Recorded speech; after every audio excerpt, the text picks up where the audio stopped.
wonderful. Boy, I can't catch my breath, Happy. Her name Happy? Oh, Tappy. We have to call her Happy Tappy. So you've been officially named Happy Tappy. Tapita. There it goes. That's a rare name.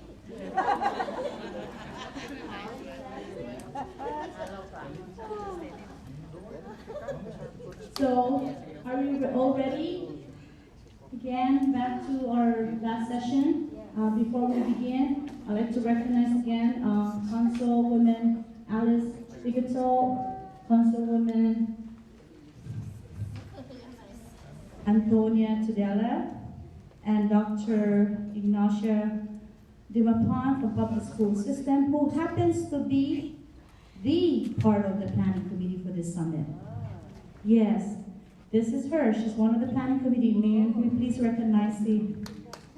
Yeah, without her help, we will not make it.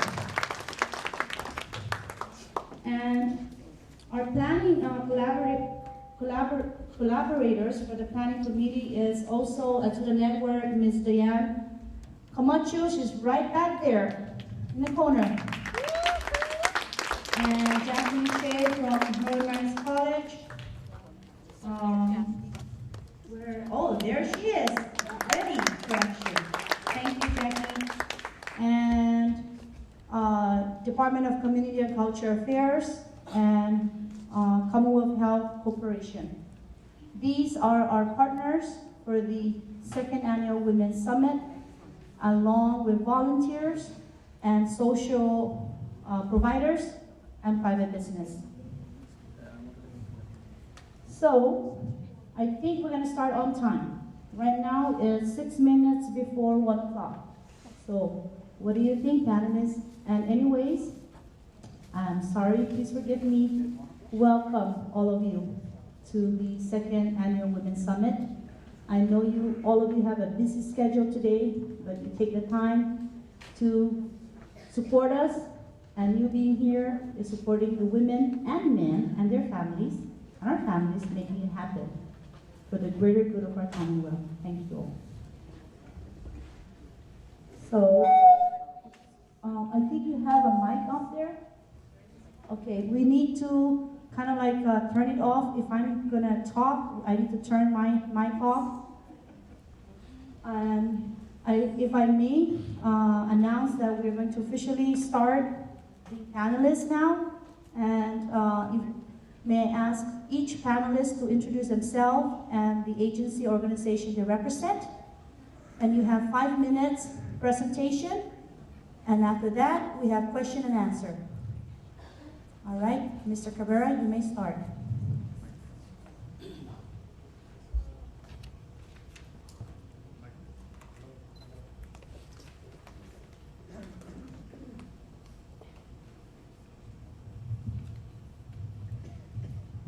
Test. Hi, good afternoon. My name is Frank Cabrera. I'm here on behalf representing the Department of Commerce. Secretary is off island at this time, and our acting secretary, I believe, is the Dave Palacios, should be somewhere around here. Likewise, anyway, on behalf of the Department of Commerce, our Secretary, Mr. Volleman, and the acting secretary, Mr. Palacios, we take this opportunity to thank you and this organization for inviting us to do a short presentation about women in the workforce. We humbly salute and applaud the officers, administrators for this second annual Women's Summit, with its themes making it happen, and it happened in celebration of this month of March of 2015. Women in the workforce, make it happen. Worldwide Emerging Women Labor Movement was first reorganized and recognized in 1911, with women participating in politics, government, and businesses. Clearly stated in your mission statement, to empower women for leadership and foster self-confidence. The cinematic growth in the women workforce has been driven across either in full-time or part-time employment. Women in leadership. Women are needed in leadership positions despite the fact that women's capability and desire to lead, their transcendence to leadership has not occurred. Inequity remains in terms of pay, career development, advancement, and career satisfaction. Research not only quantifies the positive impact women have on a company's bottom line, but also point to women's effective approach in business today.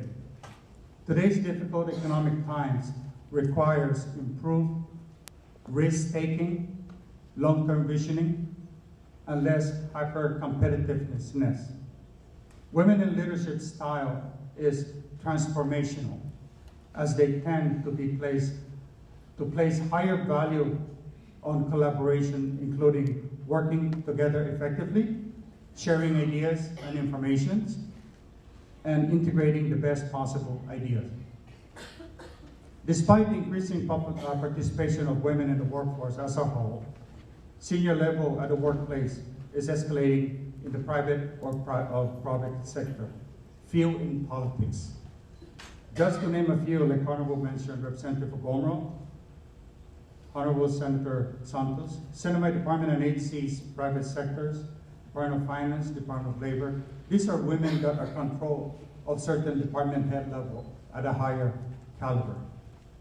The Commonwealth Health Care Corporation, Public School System, Northern Mariners College, Semi Zoning Office, DFS T Galleria, Camp Pacific, JC Tenor Enterprises, Pacifica Insurance, Bank of Guam, Saipan Brands, Mariners Variety Publication, McDonald's Restaurants of Saipan, Northern Mariners Trade Institute, and the Medical Associates of the Pacific.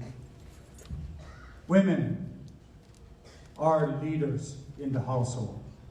They lead the families. The Department of Commerce is led by a team of 11 management and officers, with 4 are women. Commerce women ratio in management is at 36%. In the 2010 Sinai Census Statistics Report, indicated total workforce population 16 years and over with 24,826 employed. Women compose a total of 10,864, or at 44%. That's based on the Sinai Statistics Report. And I have an Excel chart here that can be used to reflect, but I'll go back as soon as I finish with this other statement. Entrepreneurship. The sector of commerce is in full support and encourages more women entrepreneurship in the Sinai. One division within the Department of Commerce is the Small Business Development Center, SBDC. The mission of the Sinai SBDC is to support the growth and economic development of the U.S. affiliated islands in the Western Pacific region by providing a one-on-one counseling and high-quality training to existing small businesses and to small business startups. The Sinai women entrepreneurs and women entrepreneurs need all of us. It is time to provide the support and tools to ensure that in the 2015 and beyond, women-led government and businesses flourish. One attribute that throughout history of human race, women possesses that the opposite sex often lacks is intuition. Women are highly intuitive. The power of this intuition is what drives women to be successful in life and in businesses. Do not let the lack of capital be the reason why you do not use your initiative, entrepreneurship skills. We at Commerce, we have the Small Business Credit Initiative, providing small loan program for up to $25,000 for smaller loans, also known as the micro loan program, in collaboration with CDA. We all have a federal contracting requirement devoted exclusively to women-owned small businesses. Do not be afraid to follow your entrepreneurship intuition. Make it happen. Now, on the chart,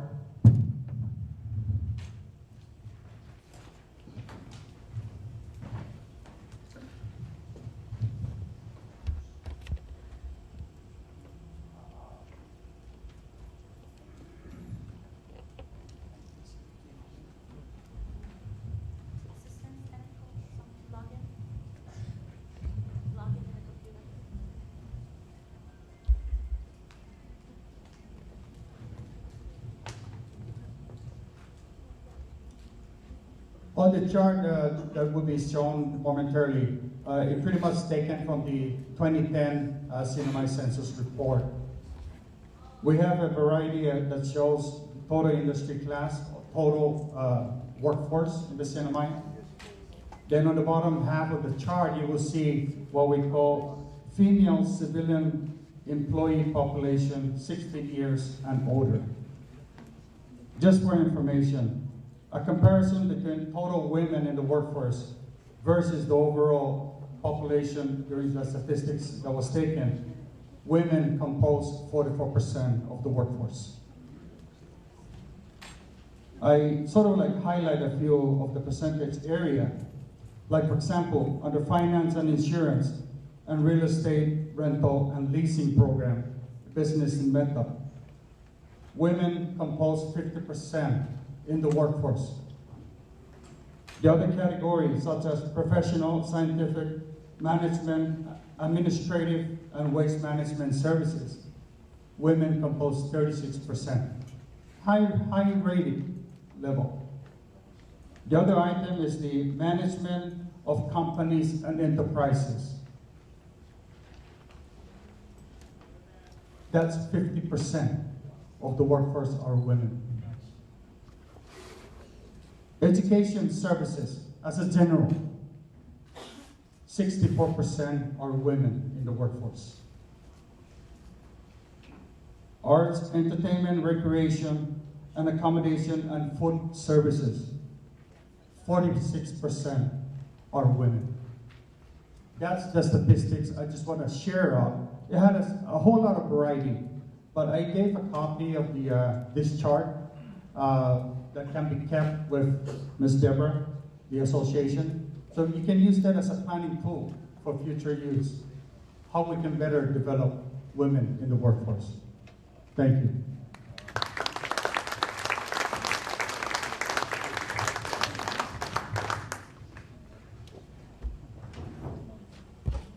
Good afternoon.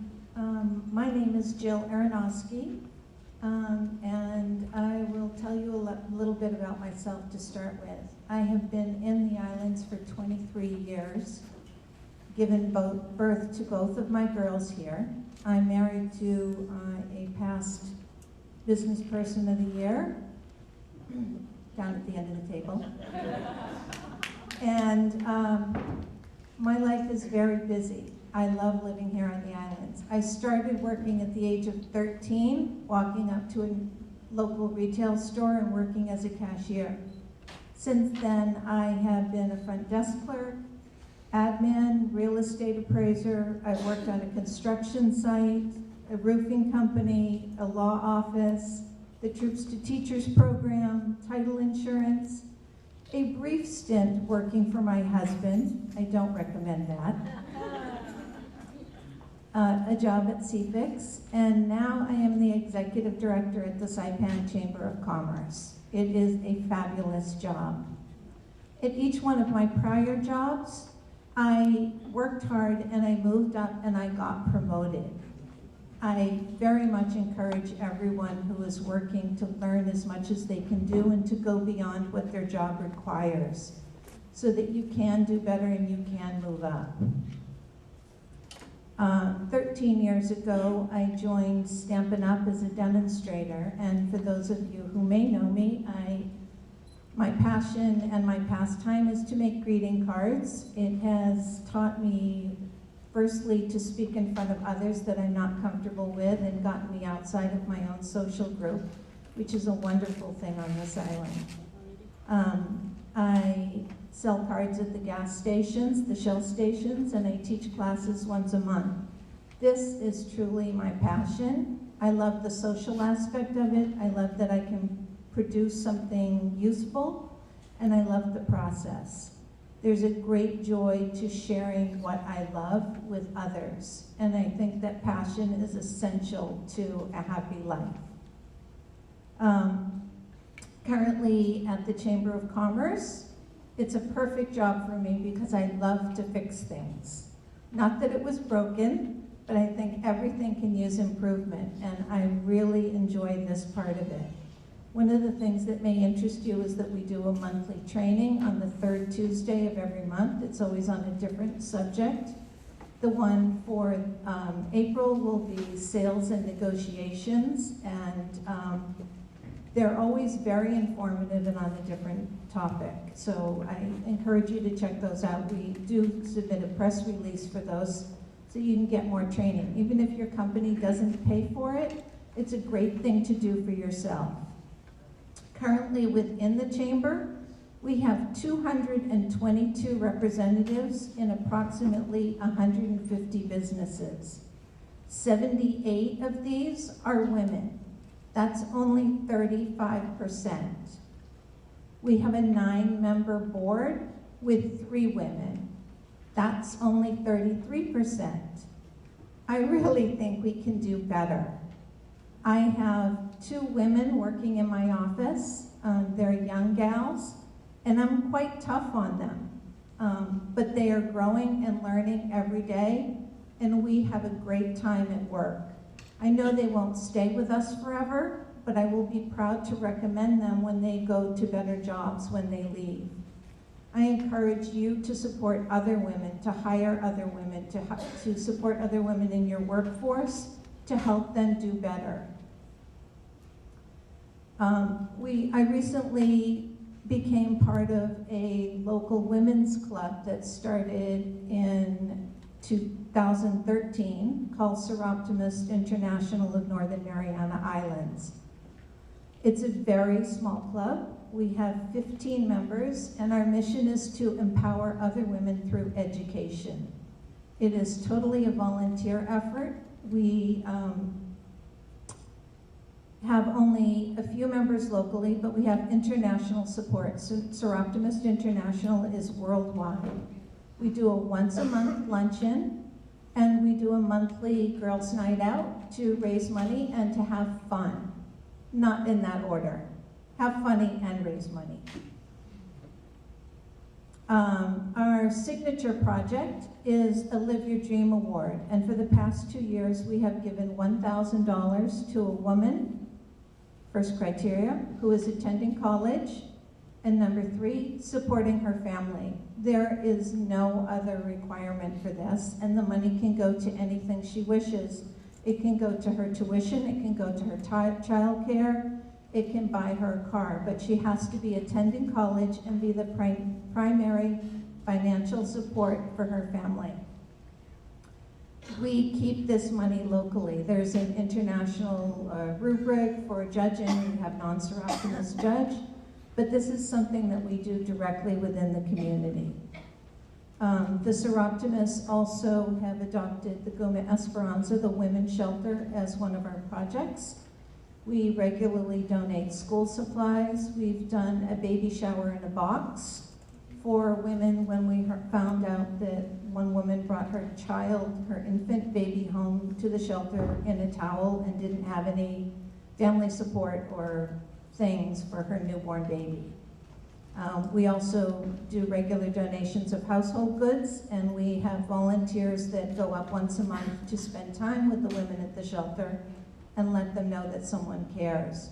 These are all very small things that we do, but we feel we're making a big impact on our island just by reaching out in these small ways. And we would welcome you to join us, come to a meeting and find out what it's about.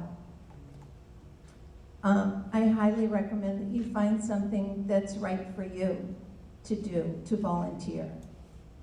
So I would like to give you 3 messages. The first one is, no job is beneath you. There's knowledge to be gained from every opportunity that we have, and I have had a lot of opportunities and a lot of jobs, and they haven't always been my favorite. But I've done them, and I've done them wholeheartedly, and I really think that there's something to be gained by that. Secondly, I urge you to find a passion that relieves you from the stress of your everyday life. Women are superstars and they work hard. And I think we all need a break, and we need some passion to help us get through. And the third thing that I would recommend is that you volunteer somehow in some way. Our Seroptimist Club is 1 hour a month, and whatever it is that you do, the organization, the rewards are so much greater than the effort. What I give from volunteering is so little compared to what I get back. Thank you very much.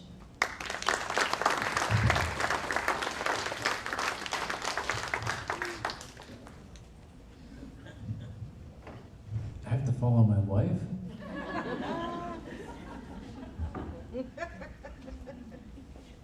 Usually at this is the time I said, whatever she says.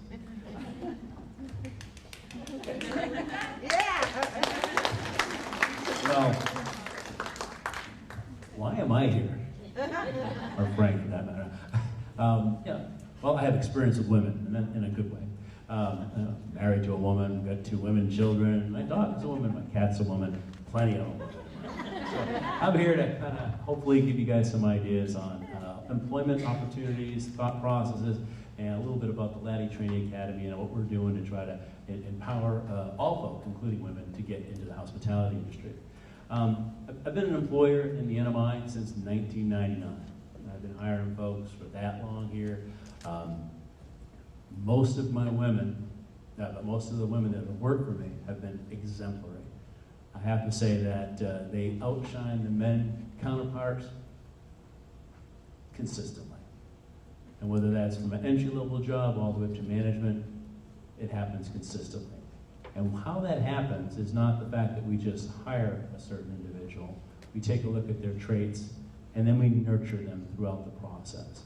So as some of the folks would say today, you want to be looking for a great opportunity and whatnot, but you also need to take that opportunity, and you got to be able to grab it and work through it to let your the people that are looking to hire you see what the skills that you have. A little bit of background on my experience with hiring women and making sure that they succeed in our abilities to educate them, train them, nurture them, motivate them to go forward. One of the managers who recently left me to get a much better job, worked for 7 years, Shirley Mendiola. What a superstar. Started off as a cashier, and through our management training program, learned about scheduling, learned about human resources, learned a little bit about payroll, a little bit about hiring and firing, and how to deal with people. This job continually got her current position. My key staff in my accounting office, all women, with all the cash, all the logistics that have to happen, and not just accounting, but all the way through our lower management, all women, not men. I remember, and my best cashiers and pump attendants, if you don't know, we run gas stations for Shell here, and a lot of people make lots of compliments about our staff. Our women's staff are exemplary. And let me tell you, in 1999 when we opened, and I was hiring, and I probably had 50-50 women and men, Shell came up to me and said, you got women working at night at the gas pump. And I went, really? And he goes, is that safe? I kid you not. I was like, really? Is this 1999? 1989? 1979? No, this is the time we need to be able to, it doesn't matter what sex we are. We need to sit there and hire for our abilities, our personalities, and nurture those, and retain those employees. I guess my point is that women are capable, and in my case, in my experience, probably much more capable than men. As we go into the hospitality industry, I took a quick poll of what was going on here in the NMI versus what's going on in the States, and it's pretty much the same. Hospitality industry is the #1 growing industry in the world. Right? They hire a diverse workforce. Right? And part of that diversity is sex, men and women. And as we sit here and take a look at our hotels, our staffed with a lot of women. And over time, you've now seen that the leadership of these hotels have become women. We'll start up north, Gloria Kavanaugh, general manager for Mariana's Resort. Okay? Go down to maybe the Hyatt, where you see Josephine Mesta, the director of human resources. Okay? Maybe down the street, across the street over here at the Canoa, Wendy Herring. Right? Used to work here many years ago, now she's back. Right? General manager at the Canoa. and a couple other folks. How about Kanai Quinn? If you remember Kanai, Kanai does a lot of educational outreach, and he was the marketing manager for all the PICs in the area. How about Bertha Leon Guerrero over at COP? All in leadership positions, and I'm not listing everybody, but these are a few folks that I'm listing. They're there for a number of reasons: their personality and their skills and their attitude. But also because leadership is needed, female leadership is needed as well, because they are managing a diverse workforce. They have a 50-50 workforce. We need women in leadership to make sure that our hotels and businesses run effectively. So what opportunities are there in the hospitality business for women? If you're listening, it's pretty much anything. Anything you set your heart to. It's a great opportunity. We're on a new journey here for the NMI when it comes to hospitality. We have new hotels opening up. We have hotels expanding, PICs expanding. It's just it's a great, awesome opportunity, and we need to get more people in the workforce. So I'll ask you a question. What are you doing to set yourself up for those opportunities? I know we all know what we need to do. We need to go apply for a job. We have to dress nice and stuff. But what are you doing every night? What are you doing every week, okay, to improve yourself to get into that workforce? How are we taking a look at our kids, our nephews and nieces and whatnot? How are we preparing them to get into the workforce? I want to share a few things with you that I think will be beneficial. My wife has already mentioned one of them. I think she was copying. But I think it's important to understand that you need to have what I call a yes attitude. You need to have something that is something that's going to make people want to engage you. And this is something that's not going to happen overnight. It's something that's going to take time. There's only one instant attitude, and that's instant negative attitude. To work on a positive attitude or yes attitude, we need to take time. And so a few things just to leave you with, to create that yes attitude that you need, okay? Take opportunity. Don't be telling me, oh, no one told me about it, or I didn't read about it, or go out and find it. Now. Well, not right now, after this. Okay? But the idea is go out there and find it. It's out there. You think you're going to wait for the ad in the newspaper at the Hyatt to come out and get you a job? No. No, see Josephine tomorrow. Ask her what's available. Go out there and find it. So take opportunity. Training. The Laddie Training Academy has training. NMTI has training. The college has training. Right? All sorts of opportunities out there. Are you taking it? Are you finding out when the classes are? You figuring out if there's a cost involved? What are the deals are? You need to start working on that now. Okay? You need to invest in yourself. What are you doing tonight? Oh, we're going to watch Three Broke Girls, or whatever that show is, NCIS. We're going to go play some Candy Crush. You heard about that game, ladies and gentlemen? Candy Crush. You know, whatever you're playing on your computer. What are you playing now, honey? But the idea is, if you get taken that time to spend that time on those things, which I consider to be somewhat time wasters, a little bit recreational, invest another hour, just that 1 hour a day. 1 hour a day into something that's going to improve you, whether it's learning a language, whether it's learning how to play ukulele, whether it's learning a little bit about management, whatever it is, invest time in yourself. 1 hour.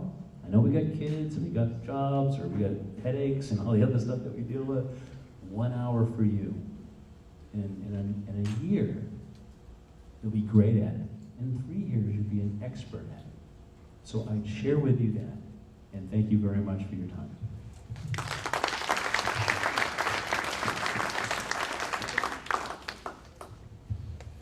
Thank you, Jim. Good afternoon, everyone. My name is Jackie Che, and I'm the Director of Institutional Effectiveness at Northern Minus College. So, women in the workforce, how many of you in the audience are working mothers? Can you please raise up your hand? Okay, not so much half.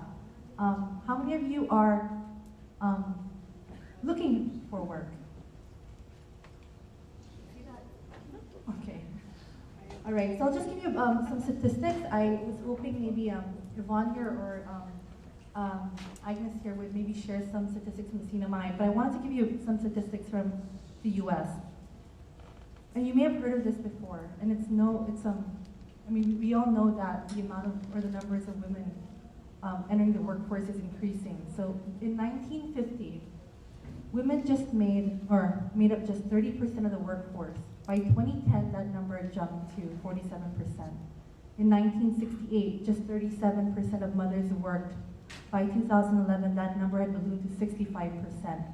In 1960, only 35% of college degrees were being earned by women. Today, women are earning more than 50% of the degrees. And if we're considering NMC, we're looking at around 60 to 70% of our degree holders coming out of NMC being women.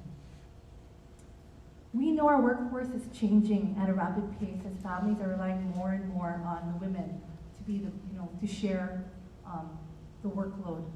So we have a lot of families here in the CNMI where the women and the man are both breadwinners in the family. And Ms. Aronofsky mentioned, you gotta invest in yourself, you gotta be more proactive. And I've seen a lot of women here who are very proactive and looking for jobs and investing in themselves, but really, the jobs are not really out there. I just talked to a lady over lunch who said that she's looking for a job since December. She's put out her applications, but she hasn't received a call. So it gets really demoralizing for women to, invest in themselves and to apply for jobs and not, being able to get an interview or being turned down for a job. It gets really demoralizing. And one key point I want to share with you all today is education is really the way out of poverty. Someone mentioned that this morning, and it's very true. You cannot better yourself and your future if you do not try to do something about it. And I'm not saying that if you're not educated, you don't have a future. I've known a lot of people who do not have degrees, but they're leaders in the community. They're leaders in the community. And it's long past time for our legislature to implement policies, and not just the legislature, but even the private sector, to reflect the reality of the 21st century, to give working women and mothers the tools that they need to achieve their full economic independence and their potential. This is crucial not only so our families can survive, but also to provide much needed support for our economy. Because with all those dual income households, with the mothers and fathers working, and even female sole breadwinners in CNMI, the key to a growing economy is really women. And men, but I like to say women. So we think about providing opportunities for women to grow, and there are a lot of opportunities out there. We have to ensure that there are jobs out there too. And the jobs out there are not just government positions. There's also jobs in the private sector, jobs, I know former Senator Kaimanyao mentioned, being a farmer, having 5 farms, being able to grow sweet potato. She's able to make money out of something that she loves to do. So she's not relying on a government job or a job in the private sector to make money. She's trying to do something that she loves. She's farming, she's selling her produce, and she's just going out there. So yes, be more proactive and make it happen. Thank you.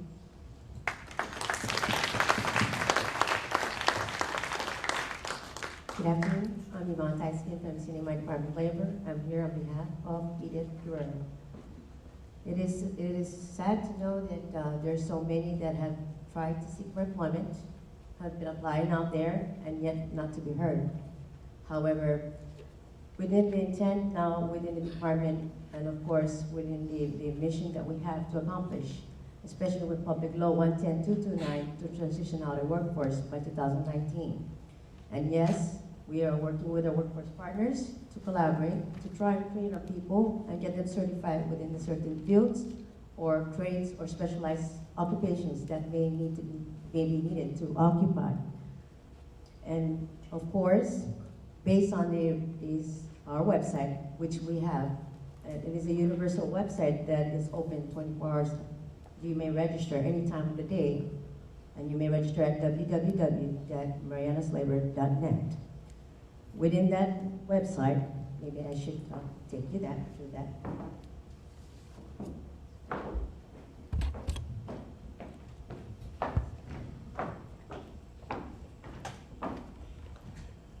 I would like to navigate you first to our system so we can understand how to roll out.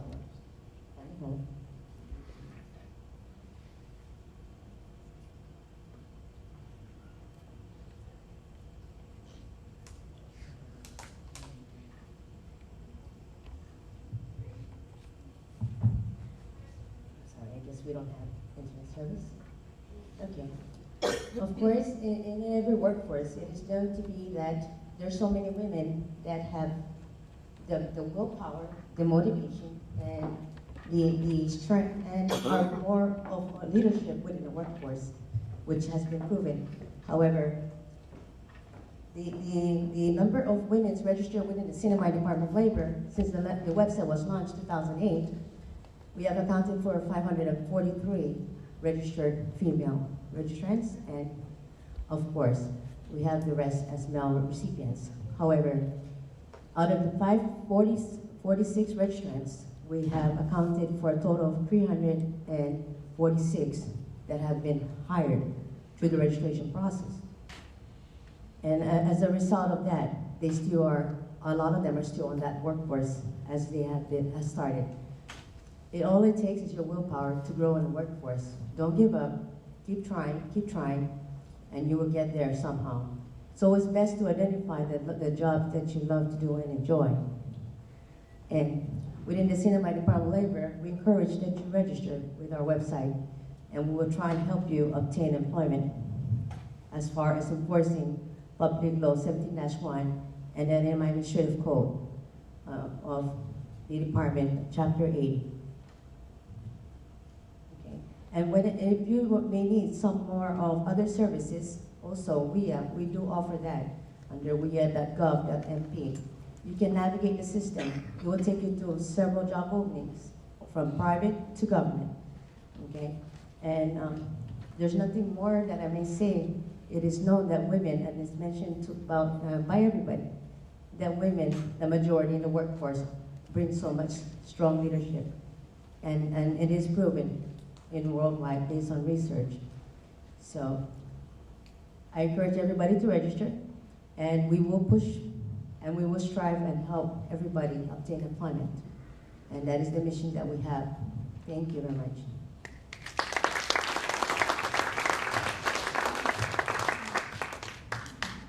Thank you very much. And good afternoon again. Are you awake? Okay, good afternoon. Good afternoon. Thank you. Yes, it is nice to be with you again this afternoon. Our presenters here have shown that the number of women that are employed and how, like Jill have said her story as to how she started as a clerk and then move up the ladder. And the other presenters presenting to you that there are opportunities available. And I'm amazed that the majority that are here, not really amazed, but I see the hands that the majorities that are here are not employed, whether because of choice or because they couldn't find a job.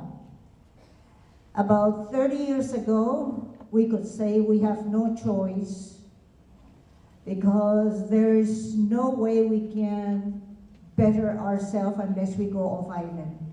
Today, we can't say that. We have opportunities in our hands. We have the college, if you want to pursue academically. We have the NMTI. We also have Lati Academy. And we have many other training centers here in the CNMI. So women, because since this is women, I would have said women and gentlemen, because there are still some gentlemen here. There are opportunities for us to better ourselves. But my purpose this afternoon is not just employment, women in the workforce. Women have been hired, and I have hired when I was in the school system, many women, and as statistics have said, that the majority of the workforce in the school system are women. the leaders, the majority of the leaders in the school system are women. Then moving on to the college, there were also quite a number of women. And I depend a lot on women because I know that when I give a woman a task, they will fulfill it. Not to say that men do not fulfill, but women have within themselves that feeling of I must do it or else. And so let me talk a little bit about how us women got into the job and how we can move on that ladder, like Jill had said her story, that from clerk all the way to an executive. When we first get employed, we don't know what to do. We were at all, but I know you get employed because you are competent. You have the skill, and if you do not have the skill, there are ways to get your skill. What do I mean by you being competent? You are good in what you're doing. Also, in order for us to really move up the ladder, your boss, and I've been a boss for many, many years, your boss look at you and try to see whether you are a reliable employee. Reliability is a very important factor in the job. Not just competency, reliable. You come on time. And many times when there are a lot of things to do in the office, you volunteer to stay and finish it.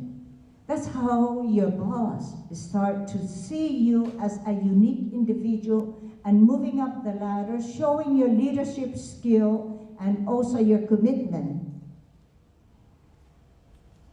Another thing in the job that makes you to be unique and push you up into the leadership and also professionalism in the job is that you are an honest employee. Honesty in the workforce is a very essential ingredient. You tell the truth. Don't hide it. Your employer, when they see that you're honest, they'll put that at the back of their mind and say, this is the person I want to promote. And as you grow in your job, and you work with so many other people, you start to gain respect from the people around you. So in turn, you have to respect others also, because that makes you to be a unique employee, and you started to grow, you started to climb up the ladder. And the other thing that as an employer and as a supervisor for many years, I always look at my employee who has positive attitude. Positive attitude is a very important ingredient. No one like a constant complainer. Oh my God, it's raining again. You know, nobody likes that. Instead of saying, oh wow, the grass are brown. Now we're going to see our grass green because it's raining. Positive attitude. And the employer, when they see you having that attitude, positive attitude, and when you see your co-worker needing help, and you start supporting them, that is another element that show that you are becoming to be a unique individual, and you will be the prospect of somebody that will be promoted soon, because you are not only doing your job, but you're supporting other people within your job. And when the businesses, either the business or the government, they started to shrink because they don't have money, they will not look at you as the first one to be cut, to be fired, because of what you have done, that you know what you're doing, you are a very reliable employee, and you're a very honest person, you have great integrity and respect for others. And you also know what's very important as you're employed? You are a good listener. You listen to instruction. I remember some people, I said, would you please bring the flower and put it on the right side? When I came, I saw the flower on the left side. Now, that is a sign that you are not really listening. And if we practice as an employee, those little things, those little minute things that I just cited, you can be sure that you will be creating a very positive environment in that particular job, and you can be sure that you'll be moving way up there. And one day, you become the executive in that particular business. And that's what I want to leave this impression. It's not just to be hired, not just to be in the workforce, but to be in the workforce with great quality. Thank you.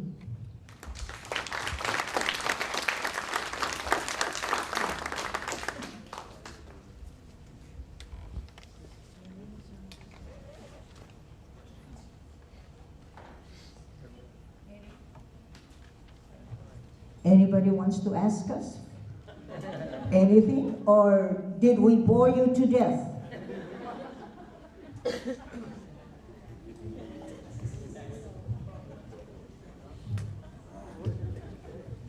Yes, in the back? I'll take questions from anyone. Hey, I wanted to mention one thing. We teach a lot of workforce development courses, and one phrase that has always stuck out, I think was one of our instructors who came up with it. It's easier to get a job when you have a job. Now, I want to take you back where this story began, and just a quick insight, is that many folks, when they don't like their position, whether it's current or as you found out, well, this is really not for me. As an employer, it's a lot easier for me to pick up the phone and talk to someone about your performance if you're working and find out how you're doing, rather than having you jump from job to job to job. And one of the things that employers see here in the NMI is just this. We have a 2 or 3 month work history, a couple of months off. Couple work history, couple months off. If I was to suggest something to this group, it's whether we communicate that to our kids, to our nephews and nieces, and friends and family, is that when you get that job, no matter, maybe it's not the best one, you chose the wrong one, or it's not that great, keep that job until you can find another one, right? It just doesn't help your work history, it doesn't help your employability, and we see it quite a bit here. And to the end of that is that when people talk about quitting, it is a habit that is really easy to perpetuate. And I'm going to suggest to everybody in this room to communicate also, is that quitting is easy. It is very easy. Sticking with something is hard. But that's going to be what we're in the business for. We want it to be hard. We want to work. Work is technically hard. And so stick with the job, if you like it or not, until you can find your dream job, like Jill has found, my wife has found, or I have found, or Jackie, or anybody else here has found. All right, continue to work at that, but it does not come, okay, by quitting. It doesn't come from jumping when you don't like something to stop. And so I wanted to add that to you, and maybe some questions now. Another thing, just to add on to what Jim was saying, one of the big challenges that women face in the workforce is being able to balance being a wife or being a mother, raising a family, and having a job. I work with colleagues who, were outstanding mothers. They were soccer mothers. They brought their kids to school. They picked them up. They brought them to not trainings, but ballet, or brought them to the clinic for checkups. And Jim here mentioned, you gotta stick with your job. You can't just quit all the time. But I just want to pose this out here for you. If you do feel like you're not being supported in your role, in your jobs, and you feel like as a woman, you're not being supported by your supervisor, your supervisor is really strict and set, and pretty much forcing you to go to work at 7:30 a.m., leave at this time, or they're asking too much of you. You need to learn how to step up, draw the line, draw the boundary, and say, you know what? No. I have a life at work, and I also have a life outside of work. So as a woman, you need to know where to draw the boundary. Because I know a lot of women who are, yes, boss, you know, I don't care how early I come to work, how late I come back home, I'm gonna do everything I can so I can keep this job and rise up the ladder. That's a great work ethic to have, but you also have to know that, you know, you gotta learn how to say no, you gotta learn how to say yes too, but it's really up to you, it's your choice. And I know it's really difficult for working moms to be able to balance that. It's really difficult, and I commend women out here in the audience who are trying to balance their work life, their family life, so thank you.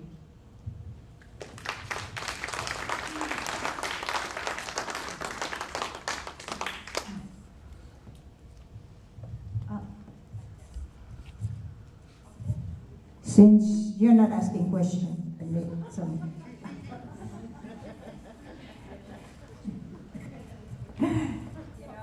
working my life, being a teacher, supervisor in education, developing institutions, elementary, secondary, post-secondary, now trade school.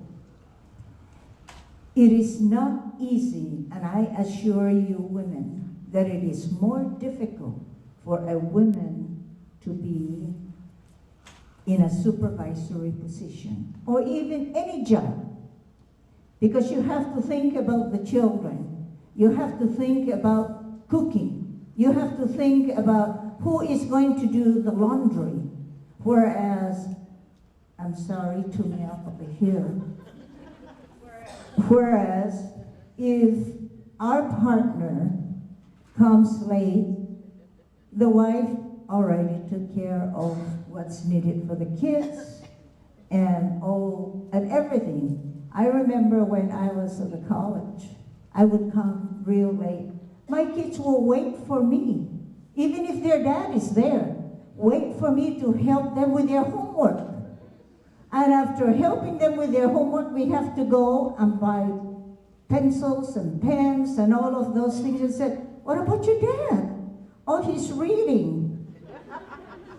So your job, our job as women, and I assure you, I went through that for 40 years, is more difficult, very difficult. But you know what, ladies? It makes you stronger. And nobody can take that away from you.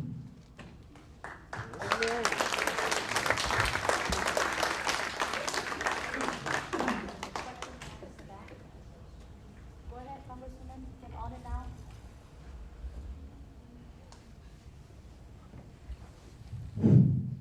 Yes, I think maybe this question should be directed to our representative from the Department of Labor or Commerce. Based on the 2010 census report, can you just summarize, or can you put it up on the screen now? The data that would show us just how many women, where are our women in the different occupational categories, on the 9 major occupational categories, compared to our male counterpart.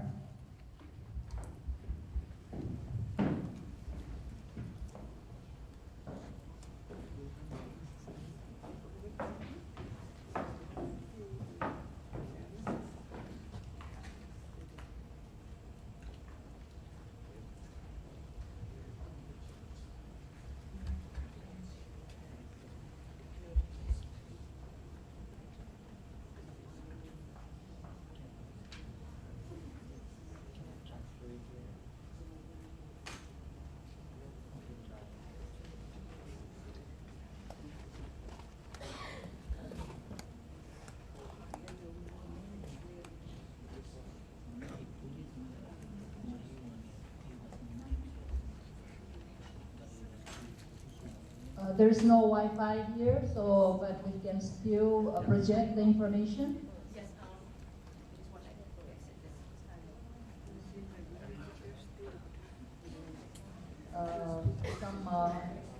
technician back there that can assist with the projector?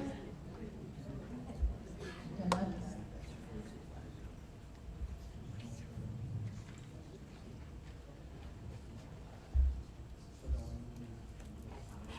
Oh, all right. So why don't you just do a summary, Mr. Cabrera? Is it possible to just do a summary on the different 9 occupational categories so that we can see at that point in time just what the number would be of women in those categories look like compared to our male counterpart? I know that the figures are changing because that census report was done in 2010. But can you just read out maybe the numbers?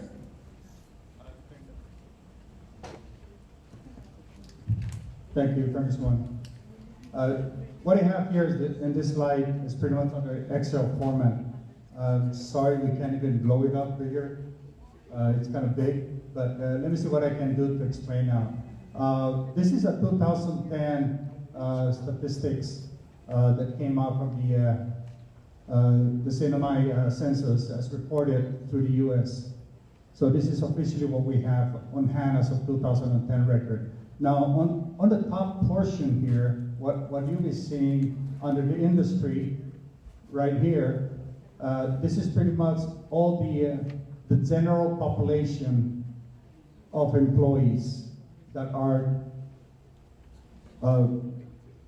taken during the census. Now, the breakdown towards the right are pretty much on the ethnicity of all the employees in the Sinamay. Now, let's say, for example, civilian employee population 16 years and over. We're reading here 24,826 employees. Now, I mentioned a little while ago in my presentation about under the finance category, we have 1,064 employees. Then on the professional level, we get 1,974. Going down the line,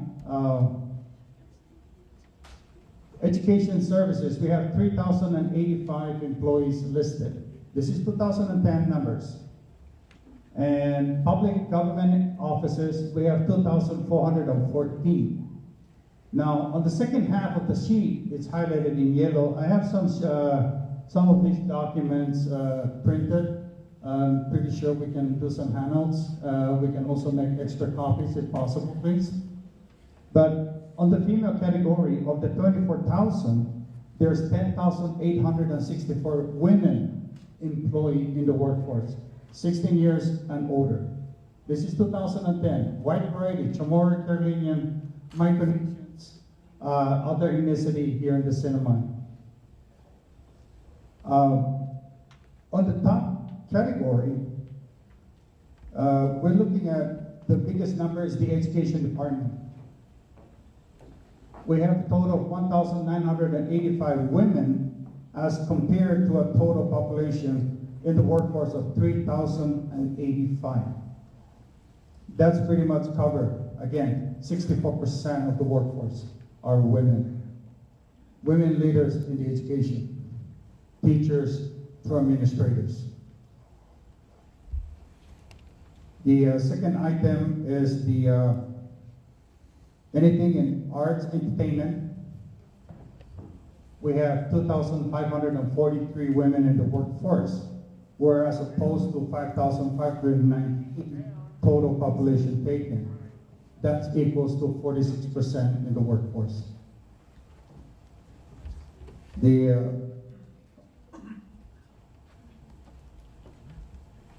other area is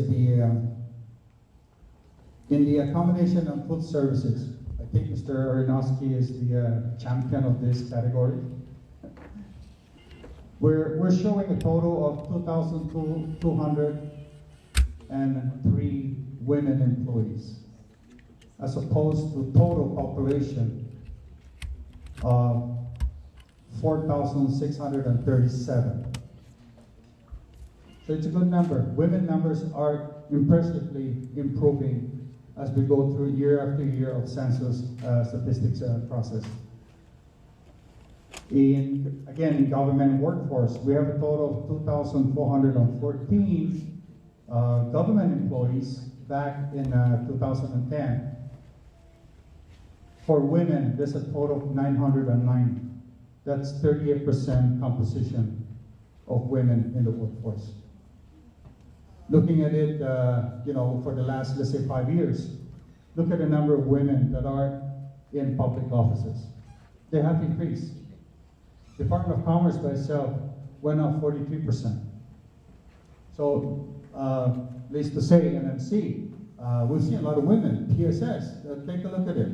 It's a lot of women. The hotel industry, Ms. Joan Aronofsky will probably know the figure better than I do at this point in time, but there's a lot of women, as Jim mentioned. HR personnel, hotels managers, you name it. It has increased. So these are the figures that we have that we want to just showcase and present to this enabling body, the Commonwealth Women Association, that you can use this as a tool in how to measure your next goals and objectives on the next conference. I hope that we apply something. Thank you. Yes.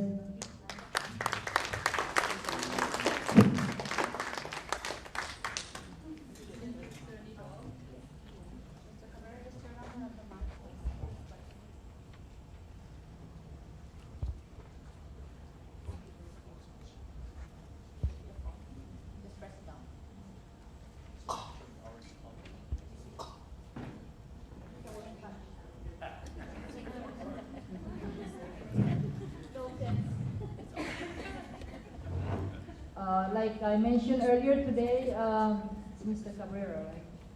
We're going to be putting together our plan of action at the before the conclusion of the second day's presentations, and it will be helpful if we can maybe by that time bring a summary so that we can see for everybody that will be participating on that panel or in that discussion. We're going to break up into 4 groups around the topics the panel discussions are focusing on.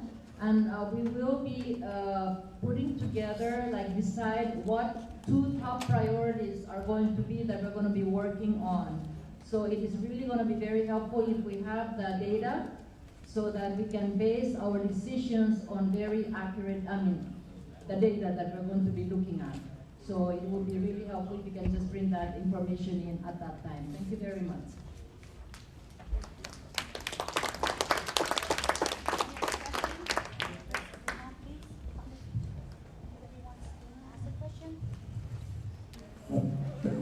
Add information. If you notice, you go around the gas stations, supermarket.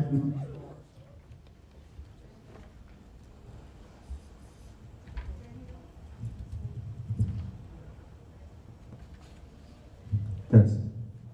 Okay.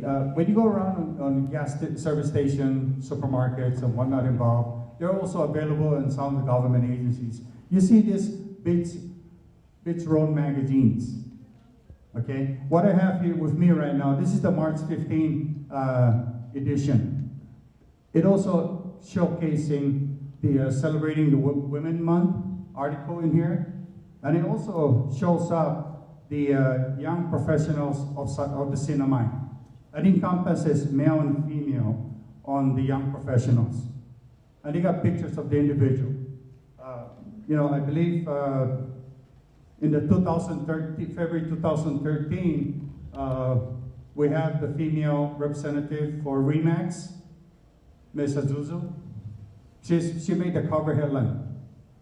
So these are important magazines that showcasing women leaders.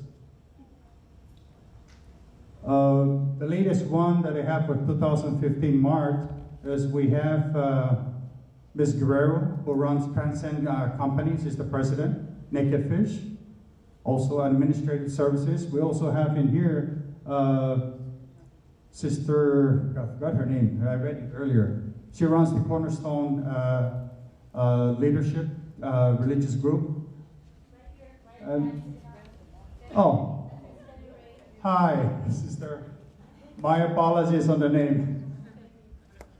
And, and also we have Miss Jocelyn Alvarez, who is the paramedic, EMS, and also the female PIO, Public Information Officer for the Department of Fire. So, women make headlines every day, every month. And this to say also, women leadership, and I like to say personally, not to mention Jim here, but, going back in my time when I first got married, okay, 10 years after the fact, my wife decided to leave the workforce because we have our first kid. On this following year, I was ready to file my taxes. You know how it is when they ask name of spouse, occupation, right? A lot of folks will write down housewife. A woman is not married to a house, for God's sake. Women are domestic engineers. That's my description. Seriously. So for the last 23 years, my wife's occupation, domestic engineer. Correction. Executive domestic engineer.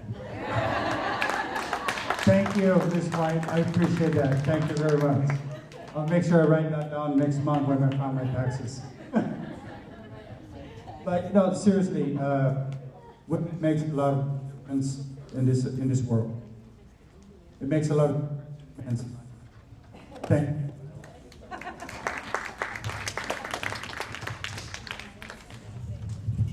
Question by the audience? Anybody would like to volunteer, share your thoughts, questions that you have for the panelists? Don't be shy.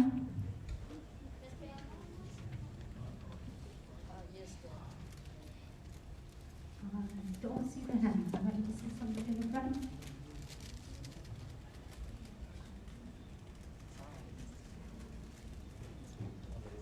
Maybe I'm going to ask Ms. S here, since she's newly appointed as the women under the governor's office, Women's Affairs Office. Congratulations, you're a woman, you made it. You made it happen. Is there any question or comments you would like to pose to the panelists? I'd just like to say thank you to everyone that is on the panel now. We appreciate you guys sharing with everybody here, and we thank you so much. I think I have no comments with you guys right now. Since I'm new, I need to follow through with everything right now. And I'm pretty sure that everybody in here will appreciate if we will come back again on the next summit again. I thank everybody. Thank you. Thank you so much. Question back there.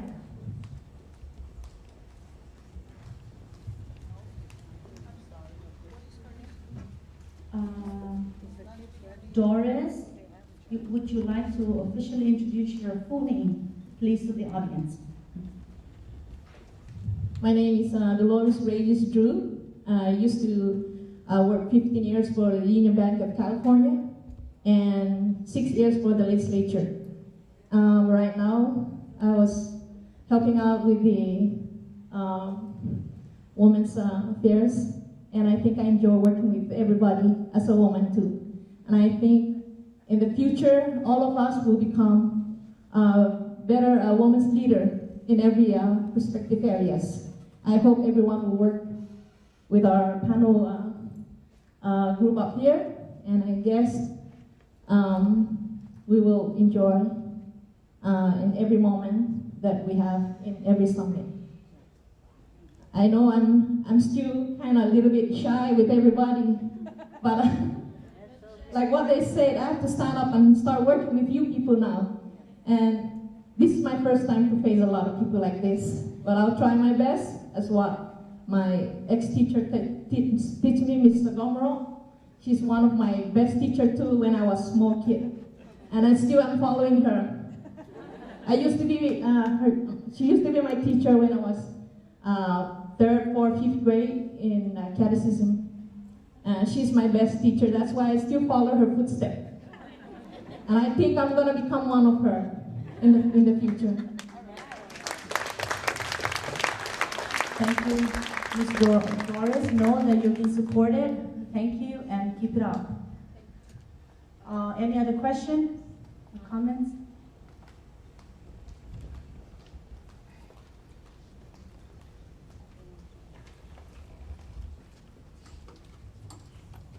Right now, the Women's Association,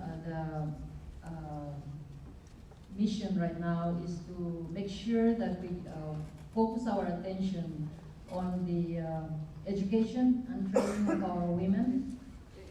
Those that need help in those areas, we are there to assist. And then job placement. We know, and I think Jim, Mr. Arnowski can assist here because he's now venturing into doing a lot more training and education training for employees that will be going into the industry, right, the tourism industry. But I think the question that I wanted Jim to ask is, are there any particular positions that you are looking at coming in from the private sector, knowing that we're going to be needing more help, more employees to cover the hotels, to work in the hotels that are going to be built with a many number of additional rooms. What's the information that you have right now that you're basing yourself on when you're doing your education and training with Lari Academy?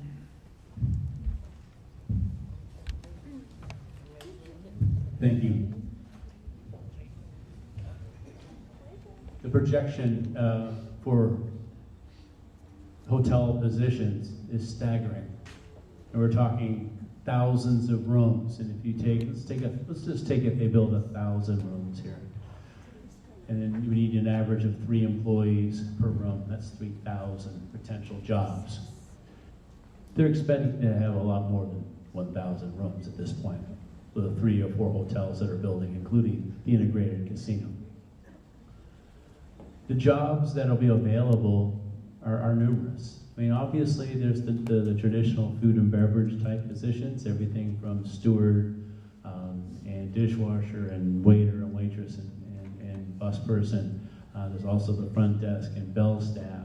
But there's also non-traditional employment. You know, many of the hotels now are working on getting an agricultural portion of their business. They want to grow their own herbs and vegetables and whatnot.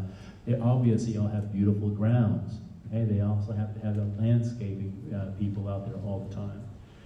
It's important that we have concierge, people who understand the island and where to go. The jobs are numerous. I mean, obviously we have rooms and we have food and beverage, but we also have the non-traditional jobs as well that maybe people don't think about as much. I just think that the idea is, from where we stand for it, we try to train not necessarily for the specific position. We are trying to train an attitude. We're trying to get people to understand that this industry, you can go far. If you start out as a dishwasher, maybe someone who cleans rooms, someone who is a waiter or waitress, someone at the front desk, there's nothing that says in 5 years that you can't be running that department. Okay? But you have to have the ability to get into the job, the attitude to keep the job, and the attitude to improve upon yourself, that investment in time that I'm talking about, whether it's going to the college, NMTI, Laddie, any online training, to make yourself better, to continue that route. The jobs are going to be here. There's no doubt about it. The question that all employers have, will the local workforce be ready? Are they investing back in themselves? Are those opportunities? And there's a whole bunch of people up here setting those, that foundation for us all. Not just for us currently, but the kids that are graduating high school this year, next year, and the year after. And so we need to make sure that we're set up. The jobs are there. Are you working on your skill sets, your attitudes, and your abilities? Jim, I have a question. If the local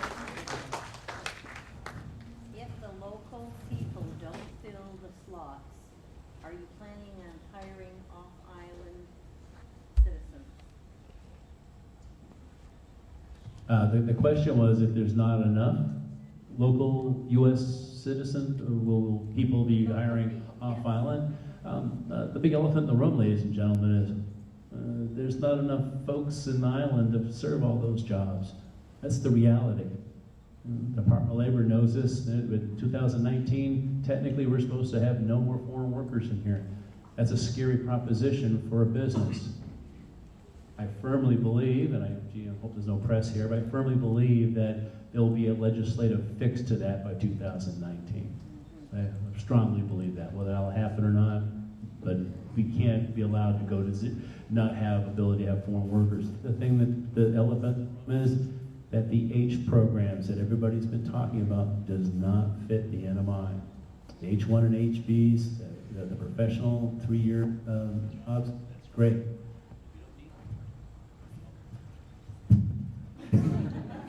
We need those. It's a man's touch. We don't need the professionals are great, okay? But the temporary workers, that status for immigration doesn't fit what we need. It's for temporary workers. Does anybody have any temporary jobs here? Our tourism is full-time, year-round. And so we have some challenges. But the key thing not is to worry about whether foreign workers will be here. My worry is making sure that our local folks have the abilities and the opportunities to train themselves into these jobs. And as you can see, every hotel on this island, every business on this island, most businesses, have increased their local hires.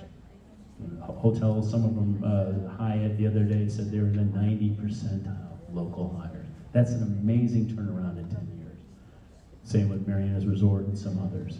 And now the tough part is when someone applies, like for my company or another company, they don't get the job, they get upset. Well, guess what? There's some local folks that will actually beat you out of that job. And this is our new future. This is the competitive job market.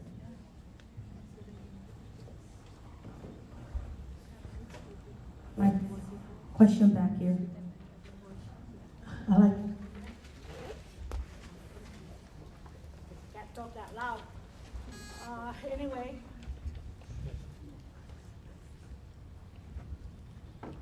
Jim, turn up the mic. I'd like to comment Agnes, NMC. This has to do with disability again.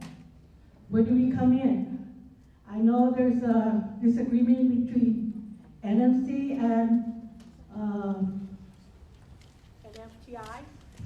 NFTI on scholarship, that they shouldn't go down on the qualification of credits, or excuse me,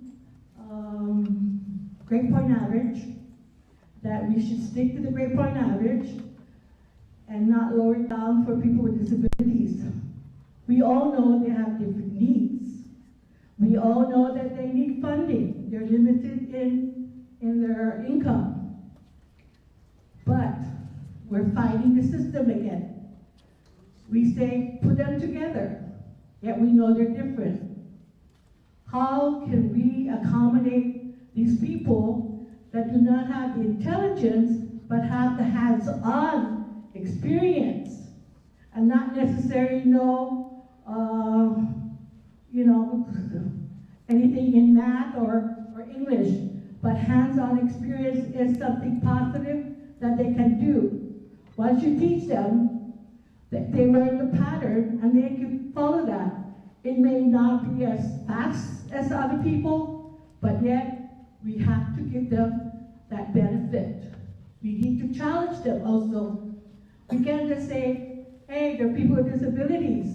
They're slow. How would the tourists look at them? That is not our purpose here. Our purpose is to, let's make it happen. Let's give them some opportunities. If you train them, continue with the training. We take every opportunity of training for these consumers, and then that's it. I really like a follow-up. What is it that they need to be hired? Maybe get one person and go through with that person If that kind of person can't make it, then okay. It's the same with the other consumers or people with who are okay or normal. But I do want to ask that Agnes do not. She could continue to fight that people under her trade will continue to get funding, and especially to work on people with disabilities. There are good workers. If you guys would like to come and visit our center, it's well kept. They're the ones that keep it clean. Like I said, they can do it with supervision. And they would probably continue if it continues to be the same format. Maybe I could say it a little bit better, but that's as much as I can say. Thank you.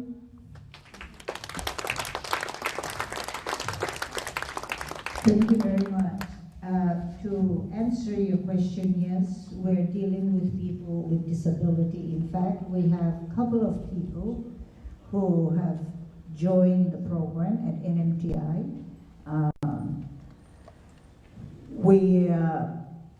They have registered in culinary arts, and we know because it's a referral from certain agency. And we talk to the instructors also because they're being trained right now at Hyatt Regency. And we have been talking with the instructors there, and they're very pleased. And I met with her individually, and she was very pleased with what she's doing. And furthermore, we have met with the commissioner of that big monster back there, that big elephant back there, the jail. And we are going to be providing also training for those people. Yes. Because once they get out, they have to be productive community rather than going back again. And I told them, if I could save you the money, maybe the legislature could appropriate that money for NMTI. So that we don't put more people there, put them more into training and into the job. Yes. We are, in fact, when I first got there, even the facility is not prepared, but we have changed it already. We brought in people from the, the department to check whether we have complied totally with what's needed for people with disability. Thank you.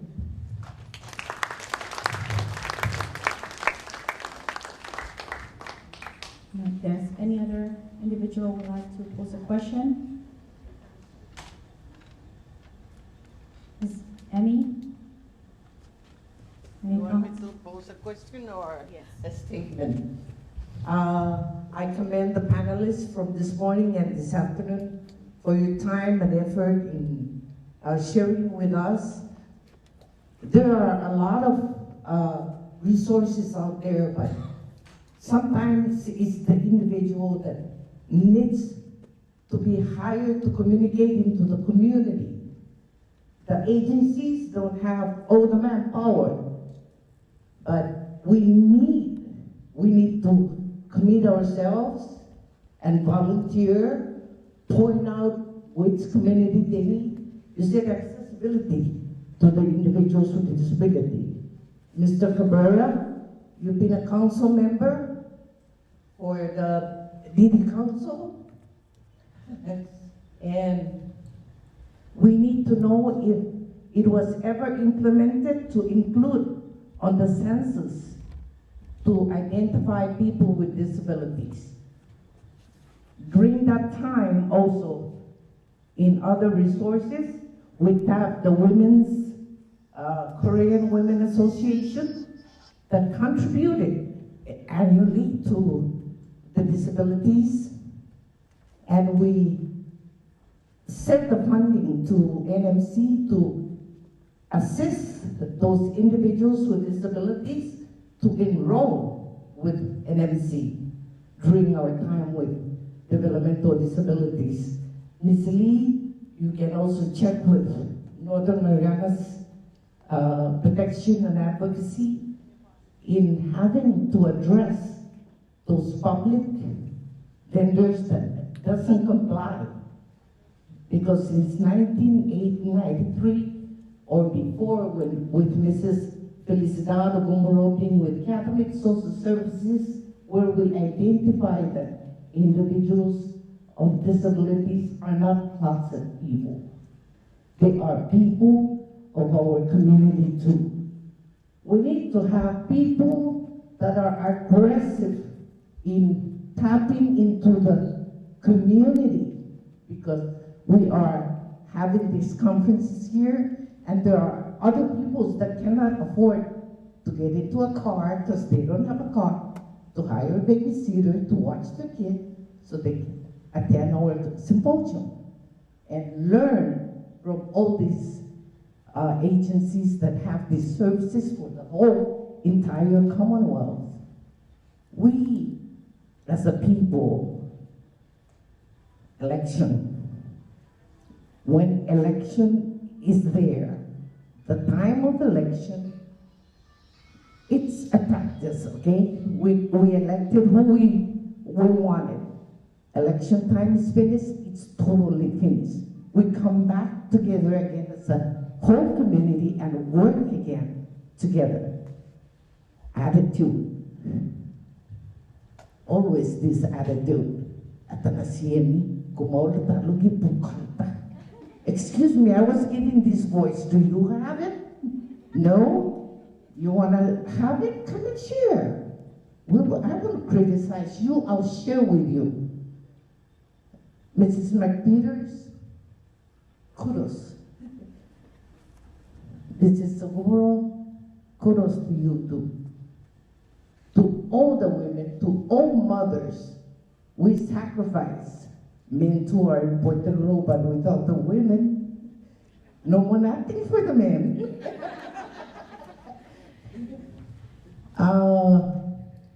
My statement is, let's work together, identify all these services that we can implement into our community, and reach out to those people that can do it.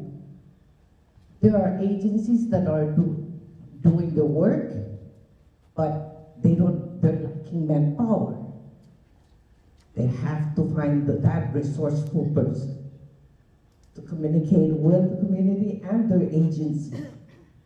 In working with the Women's Affairs 2002, I went out to the community and I did a little research. What was the main issue that's hurting our community? Suicide. One person a month in that time would commit suicide. What do I know about a professional? I'm not a professional for suicide, but I went to the hospital, seek their assistance. I collaborate with all these agencies that has to deal with the suicide, and bring them together, and we form a panel. We went out there and seek those individuals with their families that committed, victims, families, and brought them to the conference to learn what services we know. Because we just don't, just because he passed away doesn't mean that that's the end of it. We have to know why. How can we stop this? I start collecting kids, students, and talk to them on how to identify their friend. They can see their friends that when their attitude changes, something is wrong. Maybe it won't hurt to just say, are you okay? Is there something that I can do? And maybe that might prevent that individual from hurting themselves. It's actually working together, and like everybody's saying, let them talk, let them have the saying, oh, just because she missed the race, climbing up there, let's get her down to fall down. No, let's support her, because that's her field. You want that field? Fight for it, study for it, go for it. But don't criticize an individual. Let's work together as a family. Thank you.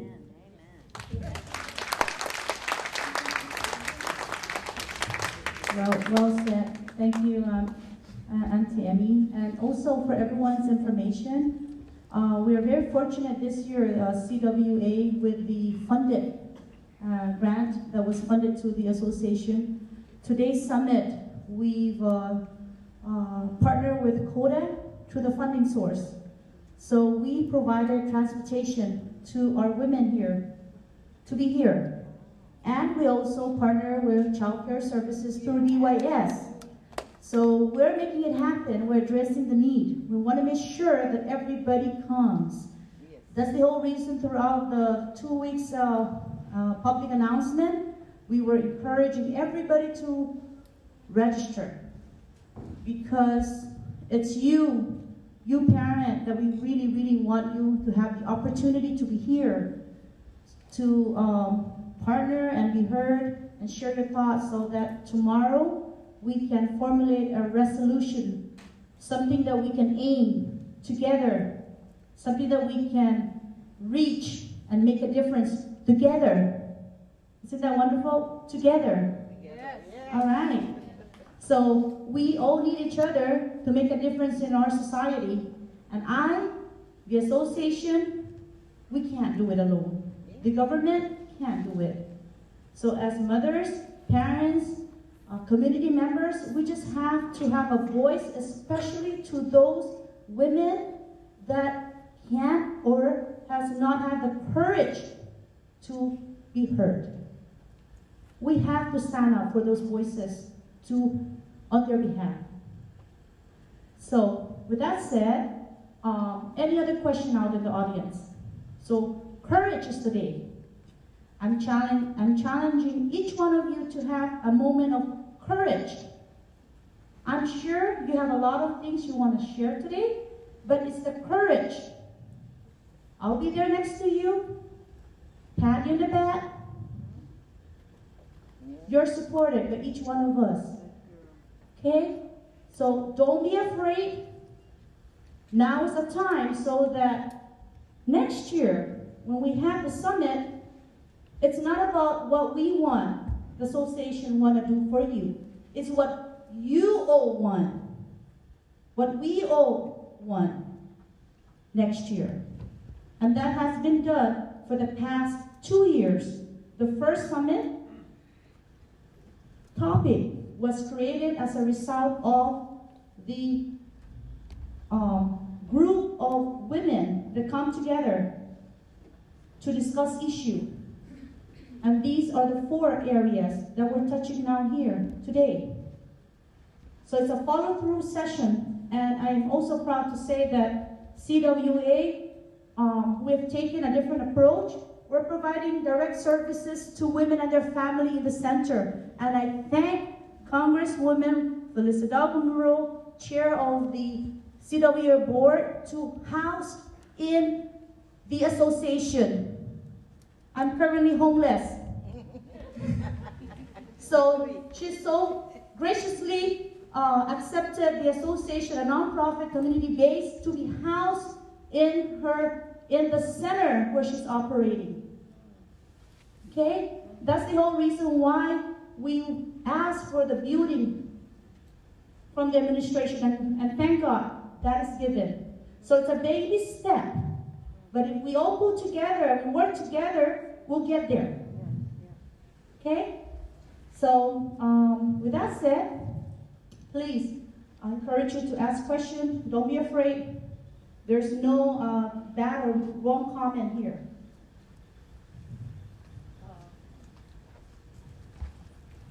While I'm waiting for us to think of what we need to share, because we really need to take advantage of our time together. I just want to point out, like I mentioned earlier, we place a lot of focus on those that are jobless.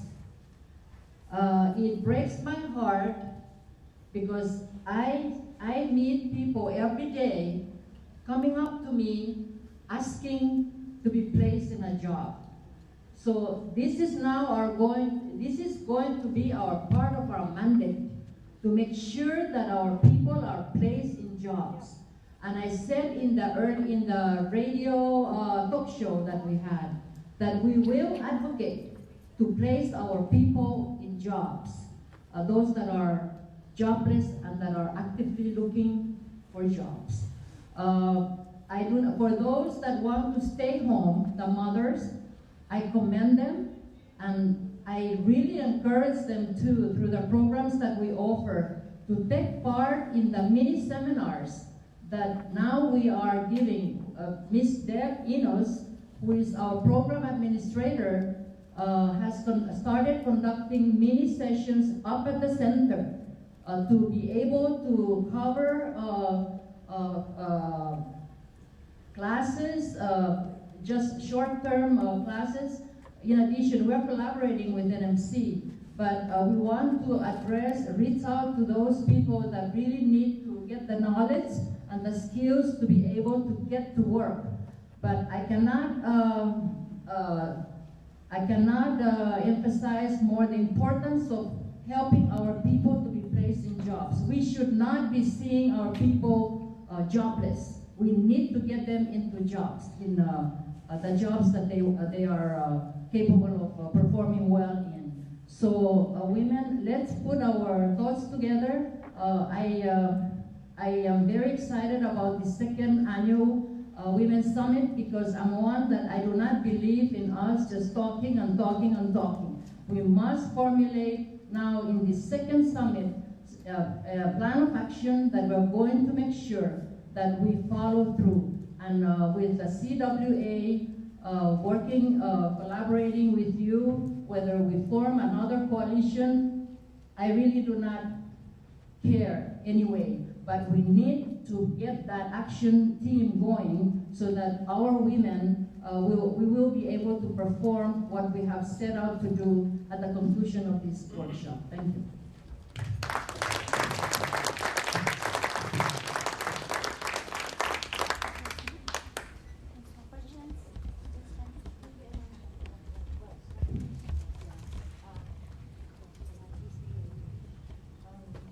I was listening to Ms. McPeters and also from Ms. Che from NMC, and I wonder if you have an outreach to the prison. There is a faith-based organization that is seeking an avenue to help out to the people inside the prison. The Prison Fellowship, Sinimay, they have a program they call Restorative Justice Class. So just in case you have a plan to include value formation, I know that Prison Fellowship Sinimay would be interested to work with you. In the past, Rose and I, we are women, but we do have courage to go inside prison. And Rose and I visited several prisons, not only here, but also like overseas, because we were once a very active volunteer for Prison Fellowship. Prison Fellowship International. Prison Fellowship Sinimay is chartered under Prison Fellowship International. And we have seen how hard it is for people in prison when they go out that they have not been trained and they are not even accepted to have a job. And so I think with my visit to Prison Fellowship, to prison in Singapore, I have seen that there was a non-profit organization that prepared the prisoners for job interview. And yes, they have a class inside the prison, and the college or the university even like give them a degree, especially for those who are like staying for 5 years or more. And by the time they go out of prison, then they go through into this kind of an organization that prepares them for employment. So how I wish something like this can be done in the Sinimay. And so we're just like saying that Rose and I are even willing to volunteer our time, as in no pay, to even go with you and start a class. We're just saying we are available, so make use of us. Thank you.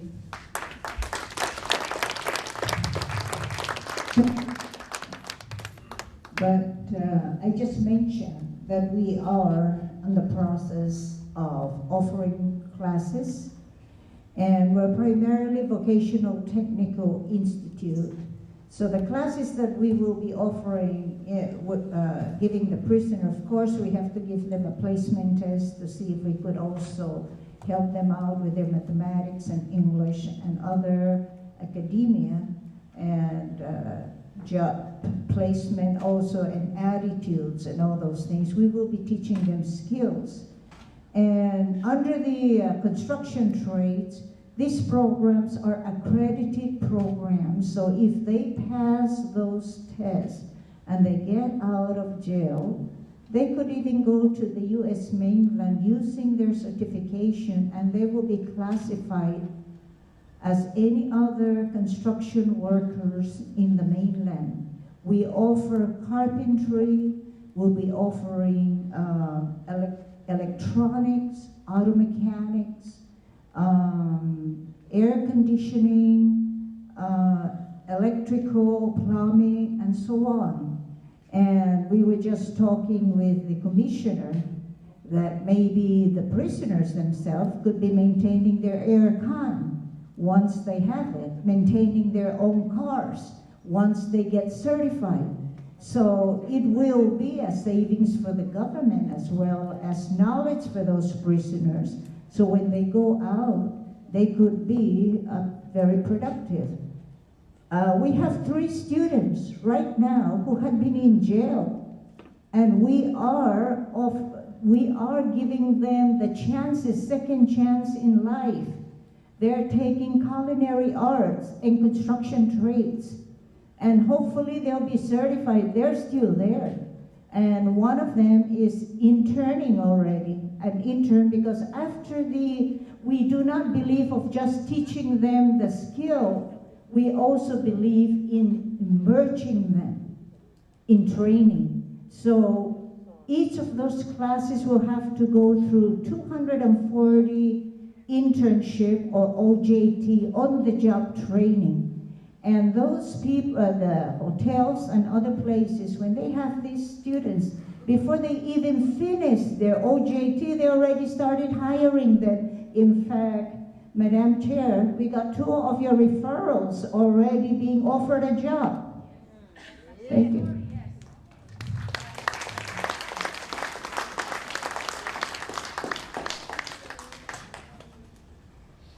I thank you for your question. You know, the idea of having folks in the jail enter the job or the workforce right after they come out is very noble. So it's called restorative justice.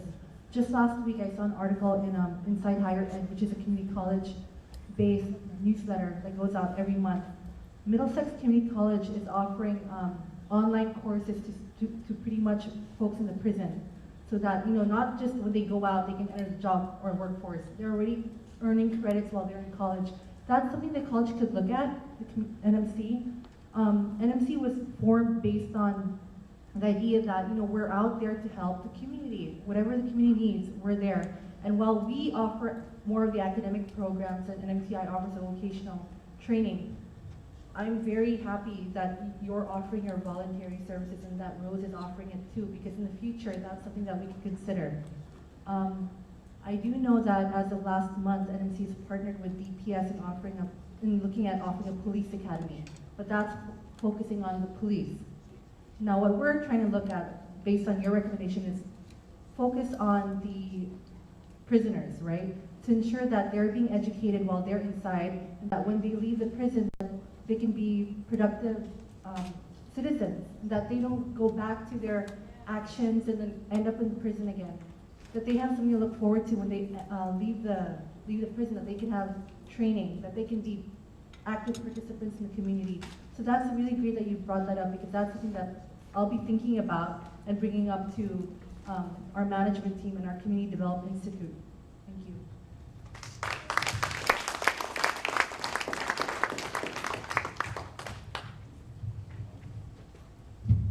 Thank you very much. Yes. We don't realize it, but we do have friends, family members, members of this community that are in there. And we've been volunteering for the past 25 years.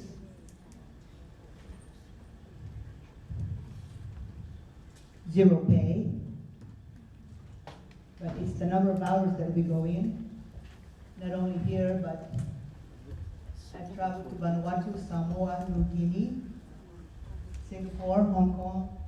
This prison here is peanuts compared to the rest of the other places, meaning in terms of population.